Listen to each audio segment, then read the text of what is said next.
الشيطان اللعين الرجيم بسم الله الرحمن الرحيم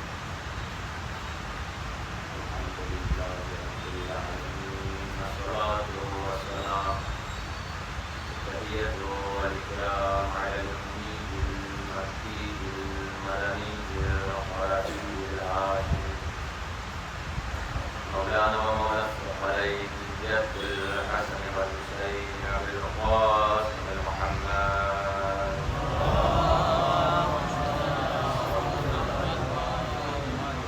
وعلى آل بيته الطيبين الطاهرين المعصومين المتقين المطهرين أما بعد فقد قال الله تبارك وتعالى في القرآن المجيد بسم الله الرحمن الرحيم وإذ ابتلى إبراهيم ربه بكلمات فأتمهن قال إني جاعلك للناس إماما قال ومن ذريتي قال لا ينال عهد الظالمين صلوات محمد وعلى محمد.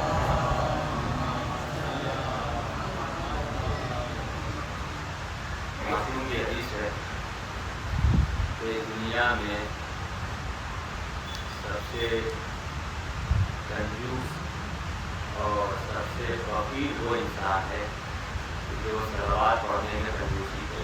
میرے صلوات پڑھے پر محمد و آل محمد.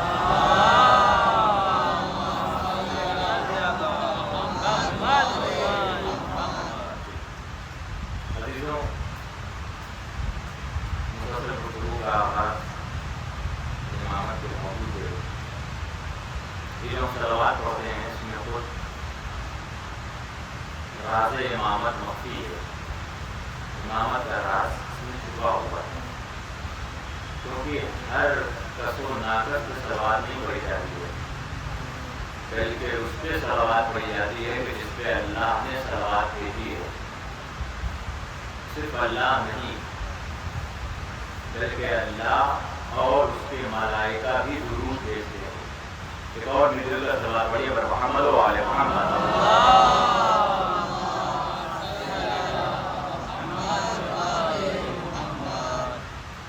گفتگو جو ہے وہ امامت کے حوالے سے مسلسل 2 روز سے جاری و ساری ہے. آج کی گفتگو کا بھی آغاز اسی آیت کے ذیل میں ہوگا جس میں پروردگار ارشاد فرماتا ہے اور جب اس کے رب نے ابراہیم سے امتحان لیا یا ابراہیم کی آزمائش کی اور اس نے اسے پورا کر دیا تو پروردگار نے کہا کہ میں نے انی جاعلک، میں تمہیں مقرر کروں گا، بناؤں گا، للناس اماما، لوگوں کا امام. پھر آگے کا جملہ ہے ابراہیم علیہ السلام نے کہا کہ میری ذریت یعنی میرے اولاد میں تو خدا تعالیٰ کیا فرماتا ہے لا ینال عہد الظالمین، یہ عہدہ ظالموں تک نہیں پہنچے گا، یہ عہدہ ظالموں تک نہیں پہنچے گا. یعنی منصب امامت وہ عہدہ ہے کہ جس میں ظالم نہیں آ سکتا، یہ جو ظالم کو نہیں مل سکتا. اس کے لیے کس چیز کی ضرورت ہے؟ اس کے لیے ایسے انسان کی ضرورت ہے کہ جو جرم نہ کرتا ہو اور جرم کے خلاف آواز بھی بلند کرتا ہو، جرم کے خلاف آواز بھی بلند کرتا ہو. یعنی یہ ہے امامت. امام کی تعریفیں بہت ہیں. آئیے ایک تعریف میں بیان کروں، اس کے بعد جو ہے اس کا آغاز کرتا ہوں. امام محمد باقر علیہ السلام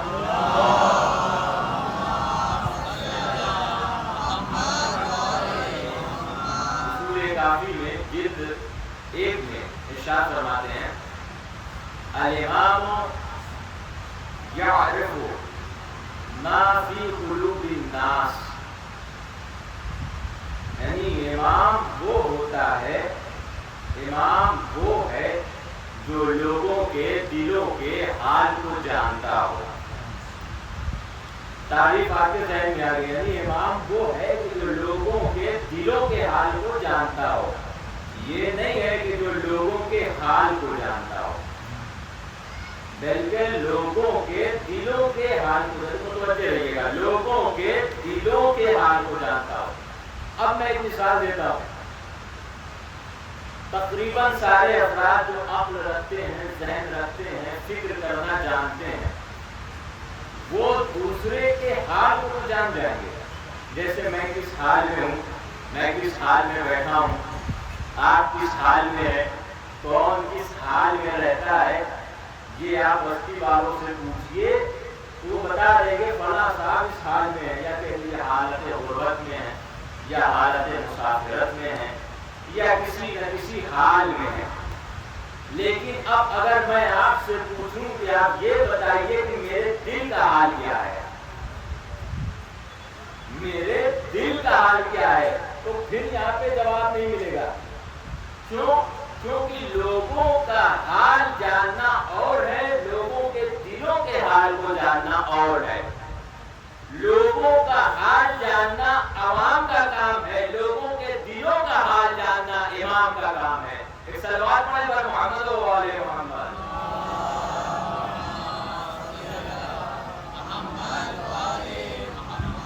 یعنی امام وہ ہوگا، آپ یہاں سے جڑیے گا، امام وہ ہوگا جو لوگوں کے دلوں کے حال کو جانتا ہو. اب مجھے آپ انصاف سے بتائیے کہ جس سے اپنے حال کی ہی فکر نہ ہو،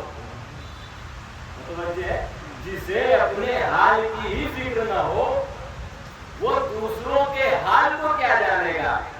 اور اگر اپنے حال یا دوسروں کے حال کی فکر اسے ہو گئی تو وہ دوسروں کے دلوں کے حال کو کیا جانے گا؟ یعنی امام کے لیے شرط یہ ہے کہ لوگوں کے دلوں کے حال کو جانتا ہو. ایسا نہ ہو کہ جسے اپنے حال کی فکر نہ ہو. یا آپ تعریف کریے گا تو آپ کو ایسے ایسے خود ساختہ امام مل جائیں گے کہ جنہیں دوسروں کے حال کو تو چھوڑیے، اپنے حال کی اس قدر فکر نہ رہی کہ جب مصلی پہ آئے تو لوگوں سے کہنا پڑا اگر میں ٹیڑھا ہو جاؤں تو مجھے سیدھا کر دیا جائے، اگر میں ٹیڑھا ہو جاؤں تو مجھے سیدھا کر دیا جائے. کہنے کا مطلب کیا ہے؟ کہنے کا مطلب یہ ہے میرے عزیزوں، امام وہ ہوتا ہے کہ جو لوگوں کے دلوں کے حال کو جانتا ہو. اب جسے امام بننے کا شوق ہے، کم از کم اتنی استطاعت تو حاصل کر لے کہ اپنی حالت کے بارے میں جانتا ہو. اب یہ تاریخوں میں یہ جملے لکھے ہوئے ہیں، اب مجھے نہیں معلوم وہ کس حالت میں رہتے تھے یا وہ کس حال کو پسند کیا کرتے تھے، مگر مجھے اتنا تو سمجھ میں آ گیا زندگی تو چھوڑو، انہیں حالت قیام کی فکر نہ رہی اور انہیں خدشہ تھا، ڈر تھا کہیں ایسا نہ ہو میں قبلے سے مڑ جاؤں. مجھے قبلے سے مڑنے مت دینا، بلکہ جب قبلے کی طرح متوجہ ہو جاؤں، اگر میں قبلے سے منہ پھیر لوں تو مجھے واپس قبلے کے جانب رکھ دینا. یہ ہے یعنی اسے اپنی فکر ہونا چاہیے. مگر کیا کہا؟ اگر میں ٹیڑھا ہو جاؤں تو مجھے سیدھا کر دیا جائے. مسئلہ یہ ہے کہ اگر دنیا میں آپ کو کوئی ایسی امت دکھے جو ٹیڑھے راستے پہ چل رہی ہو تو یہ مان لیجئے وہ سیدھے امام کا ماننے والا نہیں ہے، ٹیڑھے امام کا ماننے والا ہے. ایک صلوات پڑھے پر محمد و آل محمد.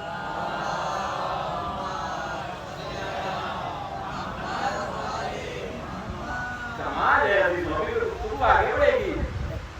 لوگوں کو عہدہ پانے کا بڑا شوق ہوتا ہے، ہر کوئی چاہتا ہے. میں یہاں پہ انجمن کی مثال دوں گا کیونکہ یہاں پہ انجمن نہیں ہے.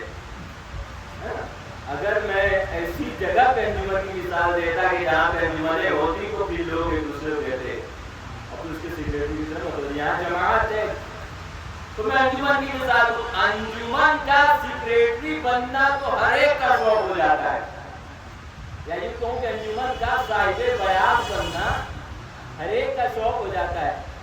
لیکن وہ فکر نہیں کرتا کہ انجمن ایک